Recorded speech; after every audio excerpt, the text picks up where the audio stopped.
Tá gravando.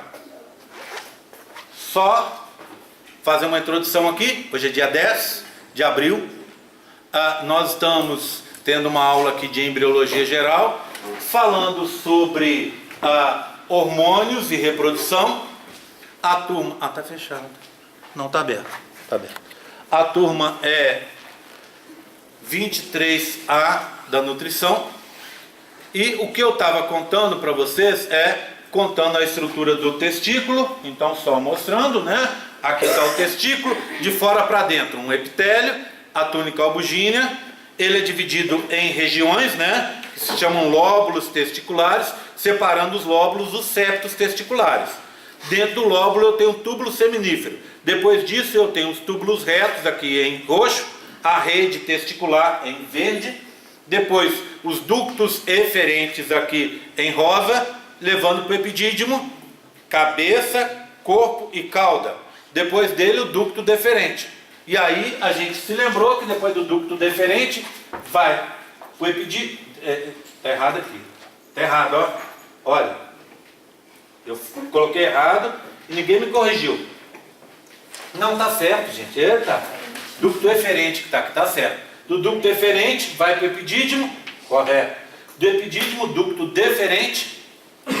Quando você vai, o cara vai ejacular. Do ducto eferente para a próstata. Na próstata chega o ducto da vesícula seminal, formando então o ducto que a gente chama ejaculatório. Do ducto ejaculatório, uretra e sai do pênis.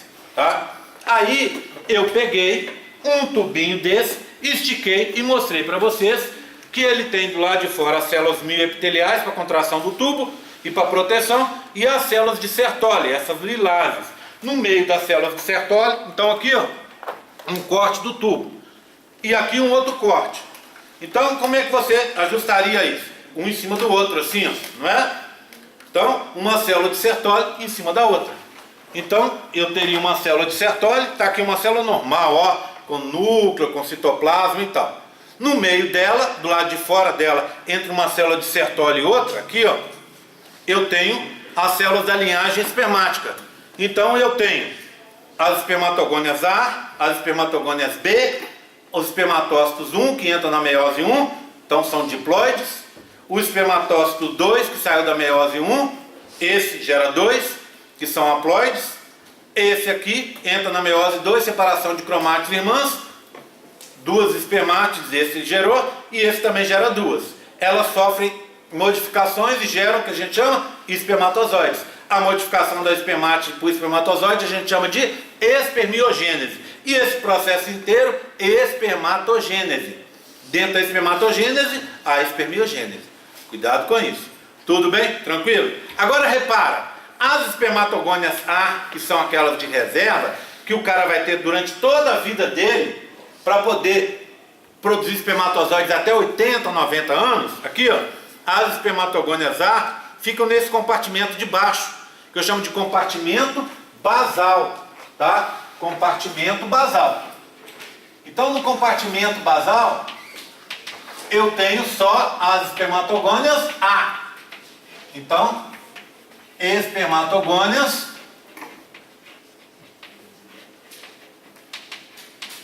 A, aquelas de reserva. Aí eu tenho um espaço, tá vendo? Que vai separar uma estrutura aqui, ó, tá vendo? Que está separando as espermatogônias A do resto. Aqui esse espaço, essa região representada por essa sainha aqui, tá vendo? Eu chamo isso de barreira hematotesticular. Por quê? Porque o sangue fica do lado de fora e o sangue não entra aqui, ó. Elementos do sangue não atravessam essa barreira, são controlados, tá? Então, essa barreira é barreira hematotesticular. Então, depois do compartimento basal, eu tenho a barreira hematotesticular. E depois um outro compartimento, onde eu tenho todas as células. Esse compartimento se chama compartimento AD quer dizer ao lado. AD luminal, ao lado do lume, da luz. Né? O que eu tenho no compartimento AD luminal? Todas as células da linhagem espermática, exceto as espermatogônias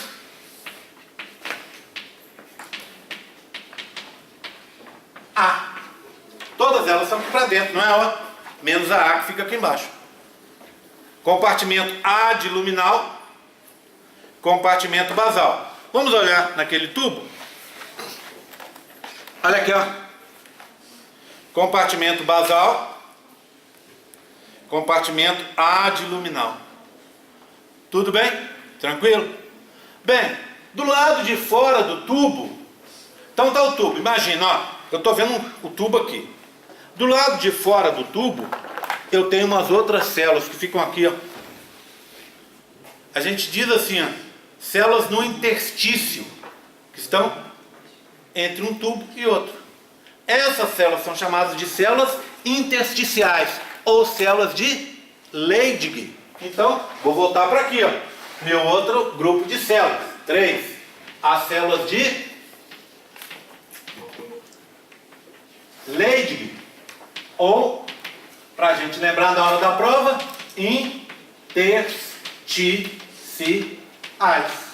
Pronto. São essas aqui, ó. Tá? Ok? Ok? Tá? Bem, dito isso, que era, lembra que eu falei que eu precisava mostrar uns modelos? Acabei de mostrar. Agora eu vou passar para a caixa. São duas. Uma caixa feminina, que a gente já viu agora. A gente vai rever o que eu falei ali, ó. E outra caixa masculina, para fechar a nossa história de hormônios. Então vou para a caixa feminina primeiro, tá? Vocês vão ver, são assuntos que eu já falei. Ó, gente, ninguém anotando, todo mundo prestando atenção em mim agora. Vamos para a caixinha? Tá. Aqui. Wagner, me empresta aqui, por favor. Pronto. Então, ó, vou tirar os elementos da caixinha. Minha caixinha, a gente diz assim, eu chamo essa caixinha de caixinha de brinquedo. Vocês vão entender porque ela é de brinquedo agora. Eu tenho um montão de pecinhas, tá vendo, de Lego. O que eu tenho aqui, ó? Duas células. Lembra do modelo? No modelo, a célula da teca interna era dessa cor, ó. E a célula folicular era amarela, tá aqui, ó. E a membrana basal azul. Então, o que é isso? Uma célula da teca interna, uma célula folicular. E no meio a membrana basal. Vamos relembrar como é que é a historinha? A célula da teca interna tem um sítio para LH. Quando ela se liga ao LH, chegou o LH. O que acontece com ela? Capta o colesterol e transforma esse colesterol no hormônio masculino, testosterona inativa, que é a androstenediona. O que acontece com a androstenediona? É liberada na circulação e vai virar testosterona em vários lugares do organismo, não é isso? Essa testosterona inativa, a androstenediona, é capturada pela célula folicular, mas para isso a célula folicular tem que ser ativada pelo FSH. Então, quando o FSH se liga à célula folicular, ela capta a androstenediona e transforma a androstenediona no estrógeno, principal hormônio feminino, produzido no folículo. Esse estrógeno é liberado na circulação. Isso é o básico, né? Ok? Estava escrito ali, ó. Aí o que acontece? Duas formas de você controlar. Um pela ativina. A célula folicular produz ativina. Ativina. Pronto. Quando ela produzir ativina, ela consegue ser mais ativada pelo FSH. Então vou pôr 2 FSHs aqui, ó, para indicar que ela foi mais ativada. Pronto, ó. Quando ela recebe mais FSH, ela vai captar um montão de androstenediona, capta mais androstenediona. E assim ela vai produzir mais e mais e mais estrógeno. Tudo bem? Com a ativina. Ela pode fazer o contrário. Ao invés de produzir ativina, ela produz, a célula folicular produz inibina. O que a inibina faz? Ó, se ligou ao FSH e impediu a ativação, ó. Impediu a ativação da célula folicular. Tá vendo? Não tem mais ligação. Ligação não é mais possível. E aí o que aconteceu? A célula folicular não consegue captar a androstenediona e assim não vai conseguir fazer estrógeno. Tá? Então é um jeito de se conseguir controlar o processo. Só lembrando, quem está produzindo, quem que é ativado pelo LH? Teca interna. Quem que é ativado pelo FSH? Anota aí. Quem que é ativado pelo FSH? A célula folicular. Quem que produz inibina e ativina? A célula folicular. Para quê? Para controlar a sua própria ativação pelo FSH. Mais uma coisa. Quem capta colesterol? A célula da teca interna. Quem produz hormônio masculino? Androstenediona. A célula da teca interna. Saúde. Tudo bem? Tranquilo? Tá? Essa é a parte feminina.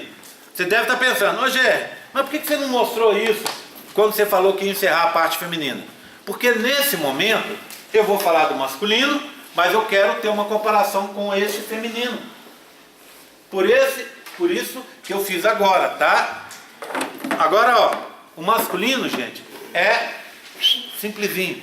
Por quê? Porque o masculino não tem ciclo. E se não tem ciclo, não tem gráfico. Se não tem gráfico, levanta as mãos para o céu. Só precisa entender o que eu vou falar a partir de agora. E eu vou levar uns 10, 15 minutos para falar nisso, para falar sobre isso, tá? Bem facinho. Já entenderam o sistema masculino, agora é só entender o que está envolvido em cada coisa, tá? Então vamos lá, ó. Vou tirar os meus brinquedinhos aqui. Tem uns brinquedinhos diferentes no masculino, a gente já vai entender. Vou arrancar tudo aqui antes de mostrar para vocês, tá? Pronto. Tô arrancando aqui. Sai, filho. Ele é um pouco reticente para sair, tem hora. Entendi. Isso aqui está errado. Aqui. Pronto. Vou arrancar. Tem uns aqui que não querem sair de jeito nenhum. É sempre desse jeito. Pronto. Pronto. Sai. Vai sair. Calma. Sai. Pronto. O último aqui para tirar, para eu ficar satisfeito. Vai, tá saindo, quase. Eu devia arrancar, deixar arrancado sempre antes da aula, né? Já chegava na aula, já estava arrancado. Mas, ó, lembra? Qual que é a célula lilás? Masculino agora. Célula lilás? Sertoli. Qual que é a célula vermelha? Leydig. Tudo bem? Agora, ó. Leydig. Começamos com Leydig. Leydig é ativado pelo LH. Opa. Igual quem? Quem é ativado pelo LH? No feminino? Teca interna. Igual LH. Então anota aí. Igual LH. Tá? Quando ela é ativada pelo LH, ela capta quem? O colesterol. Igual a teca, né? Capta o colesterol. O colesterol, ó. Diferentezinho. Pronto. Ligou aqui, ó. Ela pega esse colesterol e transforma esse colesterol, leva para dentro, ó. Pronto. Vou colocar os colesteróis aqui dentro. Tá? Ela pega o colesterol e forma o quê? Testosterona. Ó. Essa é a testosterona. Tá vendo como elas são parecidas? Testosterona, ó. Pronto. Testosterona. Que vai para a circulação. Ou seja, repetindo, Leydig é muito parecida fisiologicamente com a teca interna. é ativada pelo LH. 2, capta o colesterol. 3, com o colesterol produz um hormônio masculino. No caso da mulher, é androstenediona, testosterona inativa. No caso do homem, testosterona mesmo. Você vai falar assim, ué, Gé, o homem não produz androstenediona? Produz também. Tá, tudo bem? Que é inativa. Você produz, ativa ela, por exemplo, no músculo. Mas se produz também testosterona ativa já. Tá? Ok? Agora vamos pensar o seguinte. Essa testosterona vai ser captada por Sertoli. Mas para capturar a testosterona, Sertoli tem que ser ativada pelo FSH. Igual quem? Igual as células foliculares. Tá? Tudo bem? FSH. Só que tem um detalhe. Para facilitar a captação da testosterona, a testosterona se liga a essa molécula em azul aqui, ó. Essa molécula em azul é só uma representação, tá? Ela é uma coisa assim, ó. Comprida, com vários bracinhos. Ela parece muito aquela, sabe aquelas escovinhas que a gente usa para lavar mamadeira? Pronto. A testosterona se liga aqui, ó. Essa molécula se chama ABP. Proteína, o B é de binding, que quer dizer ligação. Proteína de ligação a andrógenos. O que é um andrógeno? É um composto masculinizante. Qual que é o composto mais masculinizante, mais conhecido de todos? Testosterona. Proteína de ligação andrógeno. Proteína de transporte de testosterona. Olha a testosterona ligada aqui, ó. Aqui. Tá vendo? Então, a célula de Sertoli, para capturar as testosteronas que estão na circulação, essas testosteronas precisam se ligar a ABP. E para capturar o ABP, célula de Sertoli precisa ser ativada pelo FSH. Pronto, ó. Foi ativada, tá aqui. Pronto, capturou. E aí o que ela faz? Ela captura a testosterona. Pronto, ó. Capturou as testosteronas. E aí o que ela faz? Com a testosterona ela controla o processo de espermatogênese, a mitose das espermatogônias a espermatogênese e a espermiogênese. Em outras palavras, todo o processo de produção de espermatozoides. Tudo bem? Então testosterona serve para isso também. É produzido pela célula de Leydig e age em Sertoli.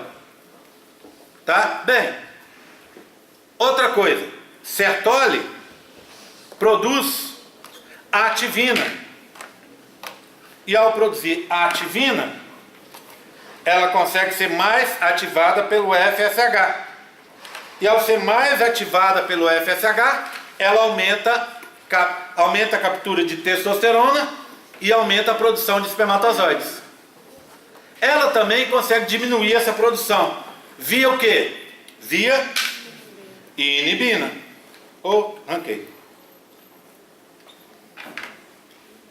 Ranquei, deixa eu pôr de volta. Entra, aí, pronto. Via inibina. Ela produz inibina. Inibina se liga ao FSH e impede a ativação de Sertoli. O resumo é: Sertoli é igual às células foliculares em várias coisas. Primeiro, ela é ativada pelo FSH. Ela produz inibina e ativina para controlar a sua ativação. Certo? E ela pega o hormônio masculino que foi produzido pela outra célula, que foi Leydig.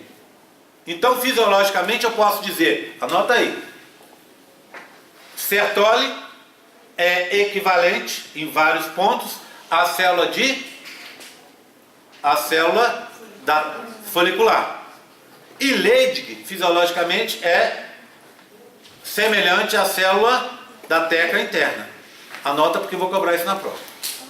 Tudo bem? Agora, uma coisa que só o homem tem. Olha aqui, ó. Você está produzindo um monte de testosterona. A testosterona está agindo aqui. O que você pode fazer? Com o excesso de testosterona, a célula de Sertoli, de novo Sertoli. Sertoli produz o quê? Estrógeno, hormônio feminino no homem. O que esse hormônio feminino faz? Olha que bonitinho. Bloqueia Leydig. Sertoli bloqueou Leydig. E bloqueando Leydig, não tem ativação por LH, ó. E aí, não tem captura de colesterol. Sem captura de colesterol, não tem produção de testosterona. Tá vendo? Então isso é só o homem que consegue fazer. Tá? Ou seja, Sertoli controla o seu próprio funcionamento via inibina e ativina. Entendeu? Pronto, simples. Igual acontece na mulher. Só que no masculino acontece uma outra coisa. Sertoli pega o excesso de testosterona e produz estrógeno. Esse estrógeno vai para a Leydig e bloqueia a atuação de Leydig. Então Sertoli também consegue controlar a produção de testosterona via bloqueio de Leydig, produzindo o excesso de testosterona, transformando o excesso de testosterona em estrógeno. Tá vendo? Isso, só para a gente encerrar a nossa brincadeira aqui de hoje, isso, de novo, reforça aquilo que eu contei para vocês da academia. O cara toma excesso de testosterona, o organismo dele transforma o excesso de testosterona em estrógeno, o estrógeno bloqueia, faz duas coisas. Estrógeno feminiza. Como é que é? Feminiliza, é isso? Ficou estranho, né? Dá características femininas ao cara, tudo bem? O estrógeno torna o cara feminilizado, pronto. Tá? Porque é um hormônio feminino. Então o cara perde a barba, a voz afina, cria curvinhas, testículo diminui, o pênis diminui e a produção de espermatozoides diminui. Por quê? Porque o estrógeno que ele tomou vai bloquear a produção de testosterona dele mesmo. Além disso, quando ele parar de tomar a bomba, o esteroide anabolizante, o organismo dele muitas vezes vai ter dificuldade e às vezes não vai ser capaz mais de produzir a própria testosterona. Olha que coisa complicada. O cara tomou um esteroide anabolizante, ele ficou feminilizado. Aí o que ele faz? Ele vira e para de tomar. Só que às vezes ele já causou um dano que pode ser até permanente. Ele pode diminuir a produção de testosterona para o resto da vida dele, ou acabar com essa produção. Olha que coisa mais complicada. Por quê? Porque o estrógeno bloqueou Leydig. Então, não deve ser feito, tá? Nunca, porque pode dar um efeito que é muito danoso, muito nocivo e a longo prazo. Mas essa produção de estrógeno sempre está ocorrendo ou é só nesses casos? Nesses casos, tá? Porque o que acontece, Peters? Você está produzindo testosterona. Esse nível de produção, o que acontece com você, com o homem? O cara vai ter o quê? Um nível constante, aproximadamente, de produção de testosterona. Esse nível pode mudar, tipo assim, vamos supor, você está na academia, você chegou, voltou para a academia. O que acontece na academia? Você está criando músculo. Aí você tem que produzir mais testosterona. Então você tinha um nível de produção, aumentou esse nível. A tendência é que esse nível permaneça ali. A sua atividade sexual estava parada, aumentou. Você vai produzir mais testosterona. Por quê? Vai produzir mais espermatozoides. Por outro lado, o contrário é verdadeiro. Largou a academia, a sua produção de testosterona vai baixar.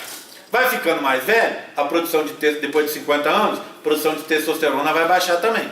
Tá vendo? Então, baixa, mas vai manter mais ou menos constante. Como é que você faz esse controle fino da produção? Via estrógeno. Então você controla essa produção de testosterona, ou para mais ou para menos. Entendeu? Então, no homem, você vai ter essa constância. Portanto, não tem esse ciclo todo malucão aí, que é só da parte feminina. Tá? Se você começou, enfiou para dentro do seu organismo um montão de testosterona, você descontrolou todo o sistema. e aí o seu organismo passa o quê? A produzir um montão de estrógeno, e isso pode atrapalhar até de forma permanente. Por exemplo, o que as pessoas fazem? Existe uma possibilidade de você fazer, ou no médico, tem que ser no médico, tá? O correto é no médico. Você vai no médico, as meninas fazem, nós também podemos fazer, nós meninos podemos fazer, um ciclo de testosterona.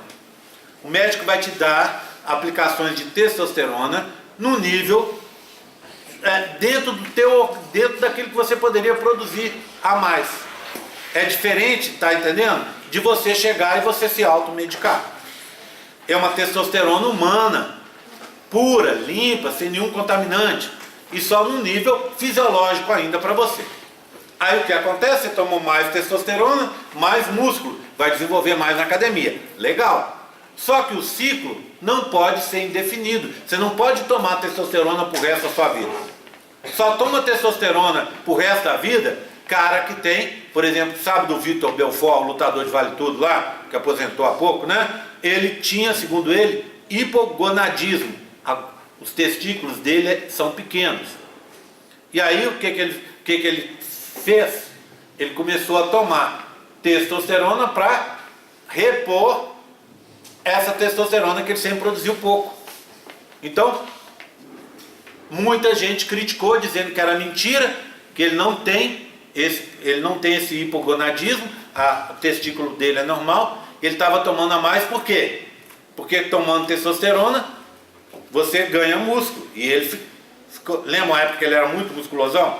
Aí foi proibido lá no UFC. Aí a quantidade, se você olhar o Vitor Belfort, na época que ele fazia reposição de testosterona, e agora ele perdeu muito músculo, porque a testosterona é importante para isso. Então o cara na academia, muitas vezes você vê muita gente lá na academia fazendo isso. As meninas, inclusive, colocam um chip que vai liberando testosterona aos poucos. Essa testosterona vai sendo liberada e vai ajudando a menina a criar músculo. O que acontece? Você não pode fazer essa reposição de forma indefinida, porque quando você faz por muito tempo, você tem que parar e permitir o seu organismo retomar a produção de testosterona. Senão você vai ficar eternamente dependente daquela testosterona exógena. Entendeu? Então, você faz um ciclo. Se você olhar, eu acho que é 40 dias que você pode tomar. Depois você tem que dar uma parada de 3, 4, 6 meses. E aí você pode fazer um outro ciclo. Tá? O que acontece? Qual que é a ideia? Por que você vai fazer isso se isso é uma coisa provisória? Porque você faz um ciclo de testosterona, ganha força muscular e pode fazer um treinamento mais pesado para garantir a manutenção daquele novo músculo que você está criando, aquela definição muscular que você está criando. Então, só faz sentido se você pegar mais pesado na academia. Aí você ganhou aquele músculo. Aí mais para frente você faz um outro ciclo para facilitar o ganho de músculo de novo e mantém para frente, entendeu? Só que não pode fazer indefinido isso, né? Eu, por exemplo, eu nunca fiz com médico, mas uma vez eu comprei um remédio que ele fazia o quê? O cara trouxe dos Estados Unidos para mim, ao invés dele ele me dá testosterona humana, esse remédio bloqueava, diminuía a destruição da minha própria testosterona. E na bula do remédio dizia o seguinte, que eu podia tomar esse remédio por X dias. Depois disso eu tinha que parar e tinha que tomar um segundo remédio para auxiliar a minha produção de testosterona natural. Porque eu tinha afetado essa produção, já que eu estava dificultando a destruição da própria testosterona. Então esse tipo de coisa a gente tem que tomar cuidado, porque não é brinquedo. A gente depende da testosterona, do estrógeno, para várias coisas no nosso organismo. Então, se for fazer, tem que fazer com muito cuidado, com um profissional gabaritado, tá? Para não ter problema. Tudo bem? Oi, fala. Você disse que no homem a célula de Sertoli produz libido. Sim. Só que no homem a produção de espermatozoide é constante. Então, sim. Para que serve a libido? Para fazer o controle fino dessa produção. É constante, mas você pode aumentar e você pode diminuir. Tá. Não é? Então, você tem um nível ali, mas sua vida sexual está mais ativa. Aumenta a produção e vai manter. Sua vida sexual está pouco ativa, você está perdendo muito espermatozoide no epidídimo, vai diminuir a produção. Quem controla esse controle, quem faz esse controle fino é a inibina e a ativina, tá? Agindo sempre, anotem isso para não esquecer, inibina e ativina só agem no FSH, ponto final, tá? Todo mundo entendeu? Além do Peter, se alguém tem mais dúvida aí que eu possa ajudar, tranquilo? Tá? Bem, vocês entenderam muito bem entendido, porque eu vou cobrar isso na prova. Vocês já viram isso na aula, que estava na videoaula gravada, que é a aula que eu dei esse mês passado, né? Estão vendo agora. Estudem, porque é muita coisa e as pessoas se embolam. O que falta para a nossa prova? Somente ovocitação. Na ovocitação a gente vai entender aqueles picos e o que aqueles picos têm a ver com a liberação do ovócito 2. Então é uma coisa pequena. A próxima aula sobre esse assunto antes da prova é uma aula curta. Então eu vou dar nesse horário das 7 da manhã até as 8 eu consigo falar sobre ovocitação. Quem já viu o vídeo de ovocitação, que eu postei ontem, provavelmente ninguém viu que eu postei ontem à noite, quando vocês verem lá, vocês vão ver que é um vídeo pequeno, são 30 minutos só de aula. Então, por quê? Porque é um assunto curtinho, é o último assunto antes da nossa prova 1. O que você deve fazer? Conselho meu para a prova 1. Tá? Pegue, tá? Estude a matéria, nada substitui a sua necessidade de estudar. Por isso que o material está todo lá. Tá? Eu fico às vezes chocado quando alguém vem, que nem ontem, perguntar onde é que está o material para estudar. Vocês viram minha resposta ontem? Ué, sem comentários. Que comentário você vai falar para uma pessoa dessa? Nenhum. Você não tem que comentar. A pessoa está com todo o material lá, ela nem abriu. Ela vira e fala assim, ué, e o material? E o livro para estudar? Você vai falar, tá de brincadeira comigo, né? Então, sem comentários, ponto final. Tá? O material está todo lá para estudar. Tem que estudar. Não tem como. Tá lá. Eu tenho os mini slides. Eu não usei. Vocês viram que eu não usei vídeo essa primeira parte da matéria. Por quê? Você olhando o mini slide, a matéria que eu acabei de descrever está toda lá. Então você pode seguir por lá. Se você olhar a aula semestre passado, a maioria das aulas foi dada com esses mini slides. Então facilita a compreensão. Você tem os livros para você estudar, os capítulos estão lá para poder estudar, tá? E, muito importante, venha na monitoria. É na monitoria que você vai ver os detalhes dos modelos. A monitora vai sentar contigo, ela vai espalhar os modelos aí, você vai poder olhar com calma e ela vai poder explicar para você item por item. Lá na prova eu dou uma foto, por exemplo, desse modelo e vou te perguntar, desde que estrutura é essa aqui, ó, que é uma espermatogônia A, não é isso? Até eu posso às vezes te mostrar essa foto e perguntar, qual o papel dessa célula? Qual que é a ploidia dessa célula? Tá vendo? Então, ó, você tem que saber que é uma espermatogônia A e tem que saber outras coisas sobre ela. Então toma cuidado, tá? Quem me conhece sabe disso, pode perguntar para os amigos, para as amigas que já fizeram o curso comigo. Eu venho aqui e faço o meu melhor possível. E por isso eu me dou no direito, estou no direito meu, de fazer uma prova que não é fácil. Eu posso dizer até assim, é uma prova que é justa, no sentido de que eu cobro lá o que eu dou aqui. Jamais você vai ver uma prova, pergunta para as pessoas, em que eu estou cobrando uma coisa que eu não falei. Isso não acontece. Tá? Só que eu falo tanta coisa e tem tanta coisa que a prova se torna difícil. E eu não vou fazer esse jogo de chegar e te dar uma prova bobeira. Não vou fazer isso. Vai ser uma prova que vou cobrar o conhecimento. Quem tiver o conhecimento suficiente vai ser aprovado. Quem não tiver, com dor no coração, eu vou ter que reprovar para continuar aqui comigo.